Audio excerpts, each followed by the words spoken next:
कांग्रेस हमेशा से हिंदू विरोधी रही है, लेकिन हिंदू क्यों कांग्रेस विरोधी नहीं होते? शायद वो नहीं समझते कि कांग्रेस ने क्या किया।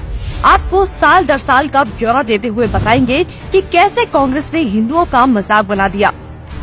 1950 में आया आर्टिकल 25। कांग्रेस 1950 में आर्टिकल 25 को लेकर आई, जिससे धर्म परिवर्तन को मान्यता दे दी गई। और सबसे ज्यादा किसका धर्म परिवर्तन हुआ ये सब जानते हैं, लेकिन ये तो सिर्फ शुरुआत थी। नेहरू 1950 में आर्टिकल 28 लेकर आए और हिंदुओं से धार्मिक शिक्षा का हक छीन लिया। लेकिन आर्टिकल 30 के तहत अल्पसंख्यक अपनी धार्मिक शिक्षा दे सकते हैं। धार्मिक शिक्षा के बाद निशाने पर थी धार्मिक संस्थाएं। 1951 में HRCE एक्ट, 1951 में Hindu religious and charitable endowment act लेकर आए। उन्होंने कारण दिया कि बड़े मंदिरों का रखरखाव सही से हो सके, लेकिन इसकी आड़ में कब्जे कर लिए, जिसके तहत भारत में मौजूद बड़े बड़े मंदिरों का प्रबंध सरकार ने अपने हाथों में ले लिया और मनमाने ढंग से इनकी संपत्ति का दुरुपयोग किया। और ये सिर्फ हिंदुओं के मंदिर पर लागू था, बाकी धर्मों या धार्मिक स्थल पर लागू नहीं था। 1956 में हिंदू कोड बिल आया। 1956 में नेहरू सरकार हिंदू कोड बिल लेकर आई, लेकिन अल्पसंख्यकों के लिए इन्होंने पर्सनल लॉ बोर्ड को बिल्कुल हाथ नहीं लगाया। मतलब एक ही है, देश में एक जाति तत् संविधान कानून से और दूसरी अपने धर्म के कानून के हिसाब से, और आज भी यूनिफॉर्म सिविल कोड से कतराते हैं। कांग्रेस ने लगाई आरक्षण की आग। कांग्रेस आरक्षण लेकर आई, जिससे हिंदुओं को बांटने का काम किया गया, जिससे सबसे बड़ा नुकसान हिंदुओं को हुआ।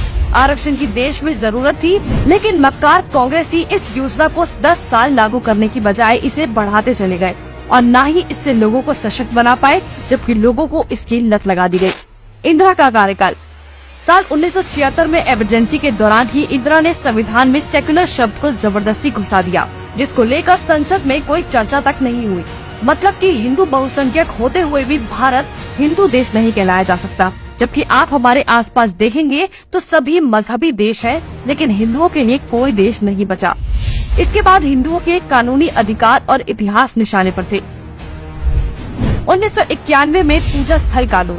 1991 में कांग्रेस ने पूजा स्थल कानून बनाया, जो बेहद हिंदू विरोधी कानून था, क्योंकि इस कानून के तहत हिंदू, सिख और जैन मुगलों के कब्जे से मंदिरों को छुड़ाने के लिए लड़ाई ही नहीं लड़ सकते।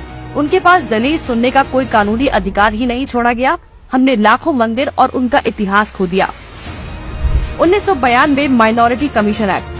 कांग्रेस ने अल्पसंख्यक आयोग अधिनियम बनाने के बाद अल्पसंख्यक आयोग बना दिया।